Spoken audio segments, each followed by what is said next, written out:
One of my questions would be, compared to the 8 years fiscal austerity facing Greece if it stays in the Eurozone, what would be the challenges facing Greece if it's actually withdraw from the Eurozone? And to what extent does the Chinese economy have a responsibility in the Eurozone crisis?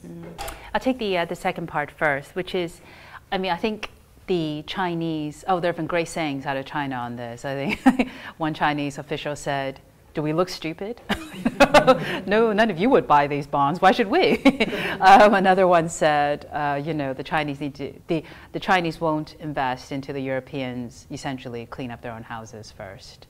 And I think that's essentially the line that China is taking, which is, yes, they want to see a stable world economy, but it, along with the US and India, all of them have a united front ahead of the G20 finance ministers meeting in Mexico this weekend, which says the Europeans are rich enough to sort this out themselves. So until they do more, don't look to us to put in money. Because, and this is not just the kind of political issue. If you look at the Eurozone as a whole, its current account position is balanced. So the implication from that is that there's enough creditors and debtor countries within the Eurozone to actually sort out its own liability. So in other words, if they had a huge current account deficit, then that would imply they would need the help of external creditors to sort out their problems. But given that all of the debt is internal, essentially, or at least the flows are internal, there's no reason why they can't do more. But I think the problem there is that Germany is the only country that can do more, and its debt to GDP ratio is actually 81%. So it's not clear it can do more. So right now, the contribution that it's going to make to the temporary rescue fund would add 8 percentage points of debt to their GDP ratio. So they would bring it up to nearly 90%. So they were to up the cap on the rescue fund, that would actually bring their debt ratio up to over 90%. Germany can't afford it. So that's why it's unwilling to do that. And I think the solution there is actually really simple, but they rejected it on political grounds 2 years ago, which is, why bother having a firewall in the first place? Countries which are in trouble go to the IMF. They decided they were going to solve it internally 2 years ago when Greece needed a rescue. And had they not decided that and just said, you need help, go to the IMF, then it wouldn't really be an issue, because the IMF does have money, and its money is not real money. It's via SDRs, which are like quantitative easing. So people just create money and give it to the IMF, in which case the IMF always has enough money if it really wanted to. So anyway, so that's my way of saying sort of it's not really the responsibility, I think, of any particular country. At least the Chinese say they're willing to help. The US say we're definitely not helping. Europe is rich enough. We're not giving more money to the IMF, and no way. Yeah, they keep saying that too every other week, just in case the Europeans didn't hear it the first time. At least the Chinese say, well, consider it. I was told that's because the Chinese are more polite, whereas the Americans are just like, no. Asking again? No. The answer is no. Okay, so on the first question about Greece, I think for the Greece, whether it stays in or out, it's going to have a period of conditionality where it's going to be monitored, because in a sense, it's borrowed a great deal of money from the international community, and it's going to have IMF surveillance and Troika surveillance. If it's out, it'll be IMF surveillance. If it's in, it's Troika surveillance. But arguably, if it were out, the surveillance from the IMF wouldn't be so intrusive as Troika surveillance, which is extremely micromanaging what it is that they do. So, the question for Greece really is just coming back to, they need to have a conversation with its people, explain what it means to be in versus out. And they tried this by saying they would have a referendum about being in or out of the euro, but I don't think they've really fully explained, what it would mean if they were out. And in fact, if they were out, and even if they stayed in, chances are Greece just needs a clean slate. And so, in other words, it still has, after this debt forgiveness round, which is the biggest in history, it still has 100 billion euros of private debt, and they've just borrowed another 130 billion euros. So they've restructured 110, but they've just borrowed another 130 on top of the 109 they borrowed before. So normally what would happen is, if a country really can't sustain the debt load, you would default. and you would have a clean slate. And then the IMF would supervise the country to have structural reforms to get back on its feet. I mean, to me, that's the ultimate position Greece probably has to be in. But to get from here to there, it's I think Angela Merkel said the other day, oh, this crisis, it's going to be years before we're out of it. And everyone thought, oh my God, years, years of covering this story. Monica Antonova, second year student. First of all, thank you, Dr. Yueh, for the very interesting presentation and the interview afterwards. And now to my question. As a European studies student, I am also interested, unfortunately, in Europe, so sorry about that. But yeah. All right, so my first question is, you mentioned, you already touched upon the whole we are family lack of spirit in Europe. Do you think that the whole no demos issue could be resolved by embarking on a federal path in a political sense and on a total economic integration path in an economic sense? And my second question, I'd like to put it in a more provocative way. Would you recommend to European political leaders and to political leaders in general to read some work by Karl Marx called The Capital? Thank you. Das Kapital. Yeah, it's actually coming back into vogue. Him and the Hayek Austrians. Everybody's picking them up. I don't think that what's wrong with the way the euro crisis has played out has to do with the kind of the system of how markets operate. It's actually the institutions. So in that sense, if you're going to set up an optimal currency area, and this is a fallacy that lots of economists have had for a very long time. This was the reason why the Washington Consensus was so hated during its time, because this was the idea that you would unleash market forces, and it just didn't work for lots of countries because they didn't have the institutions to support it. So for years, the IMF and the US Treasury went around telling developing countries to open their markets, but there was no institution supporting the opening. So what they generated instead was just a complete lack of any coherent, market in places from Africa to Latin America to Southeast Asia. So I think in that sense, when the euro was really conceived and set up, it was in that kind of framework. Economists didn't pay enough attention to institutions. So this OCA I'm talking about, there's no institution behind that, right? It's just trade integration and convergence. But the reality is you need an institution to actually make and govern that kind of market. So I think there is a problem in terms of that kind of setup. And as for whether or not euro, I actually think the Eurozone is probably going to go down one of two paths. One is fiscal union, probably then political union. I don't know if it'll go as far as, kind of a federal Europe, but I think this is clearly the path that they're going down. Or it goes the other way, which is to have a semi-breakup, which is, actually, bond markets will probably impose the fiscal discipline now, in which case you just need to have the countries which really can't converge to be out, because no one can afford to give them fiscal transfers. So therefore, the Eurozone becomes smaller or becomes tighter. And actually, it could be both as well.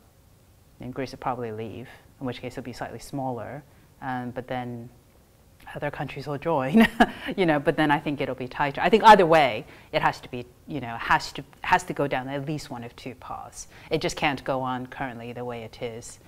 There's just no confidence in the euro. So, and of course, my big push is always give up the firewall. Stop talking about the EFSF and the ESM and combining or increasing the ceiling or leveraging it or creating special purpose vehicles for which the Chinese could put in seed money.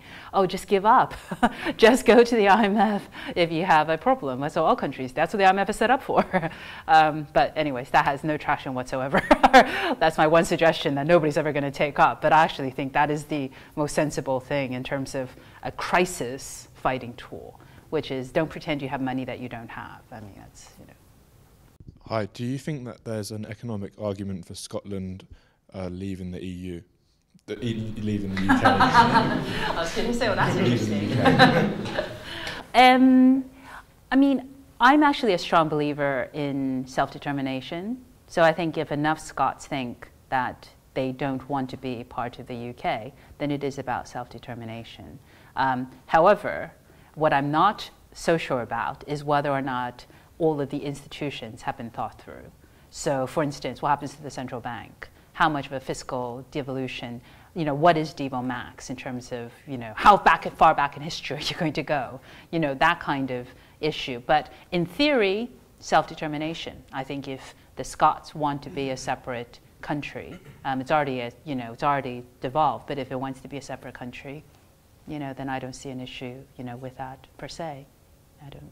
Figures show that Greece economy accounts for 2% of the EU GDP, the whole output, and some economists say that because it's only 2%, so it's not going to have a big impact. But some economists say because we don't know for sure, it's better to protect it like the second bailout. So what do you think if there's no bailout, then what do you think will be the real impact? How much impact Greece will have, in your opinion? And I think had Greece defaulted or left the Eurozone in May of 2010, I think probably it would have been devastating for banks, but possibly, not really much of an issue. But now, because it's been tied up in 2 years about questioning the structure of the Eurozone, that if Greece were to default or to leave, the contagion worry is much more about market perception.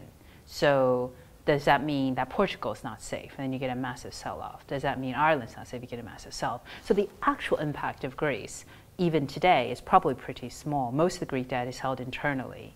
Its economy is shrinking, so it's probably less than 2% of the EU GDP now.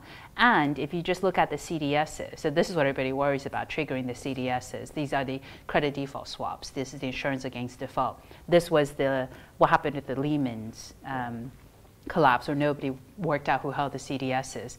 Actually, we do know about Greek CDSs. They're only 3.2 billion euros worth, and there's 4,200 contracts.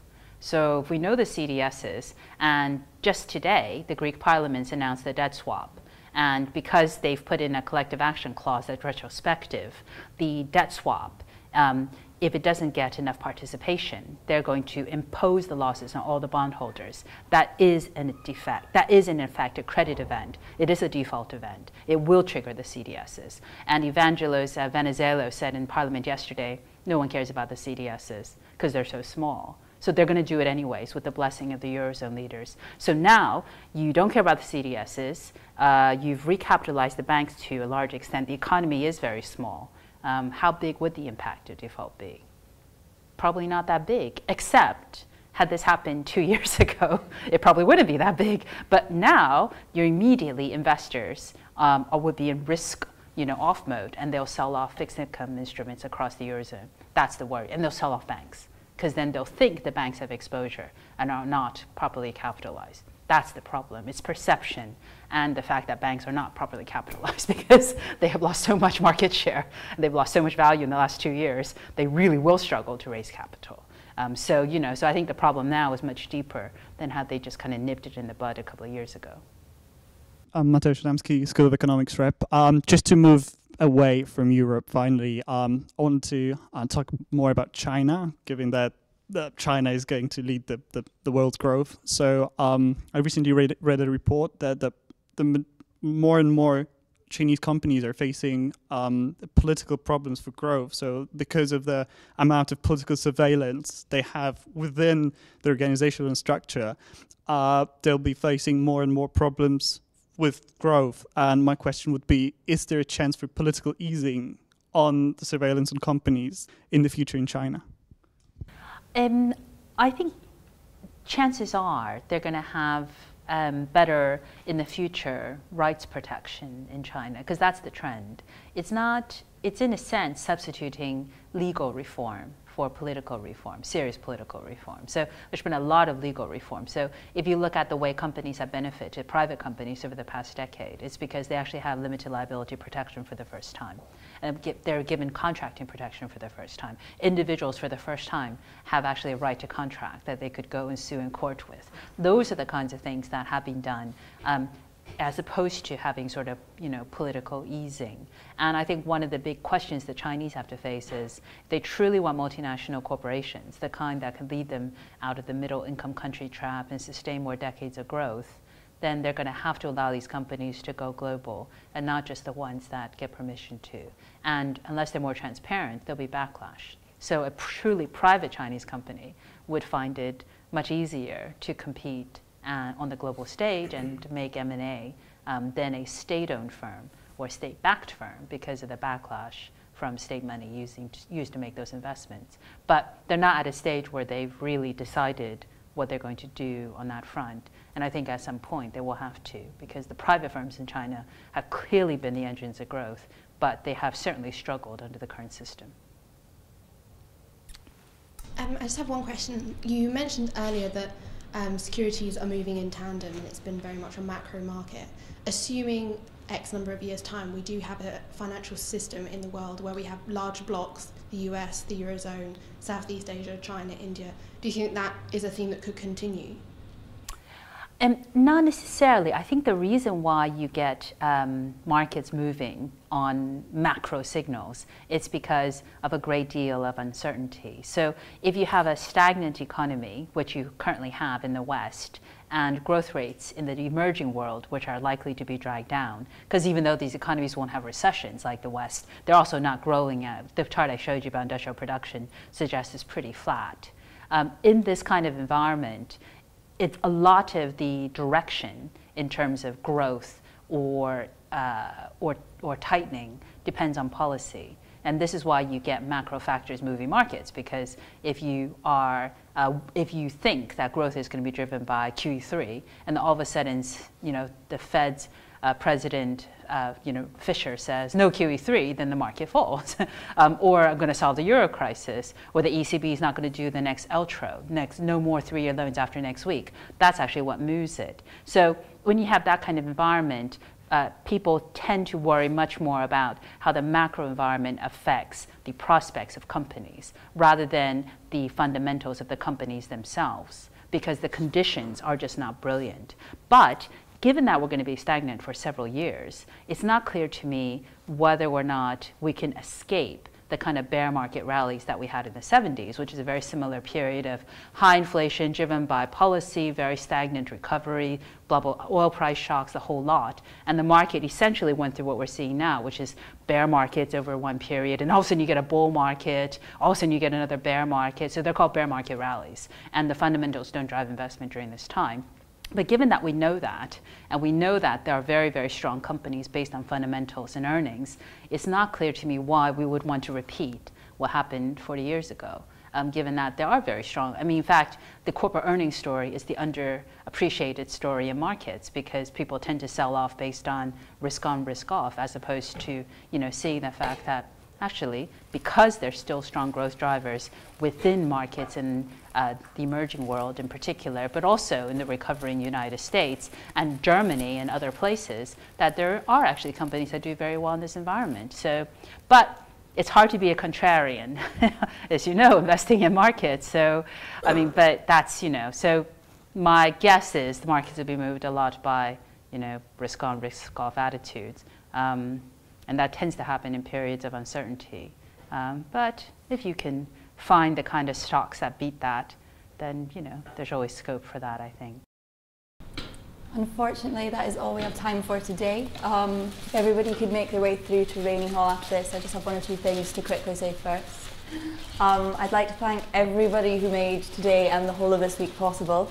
So Alice and Marcus over at UTIC, and Matt and Robbie over at EconSoc, to Mark and Thomas as well, but mainly today to Linda.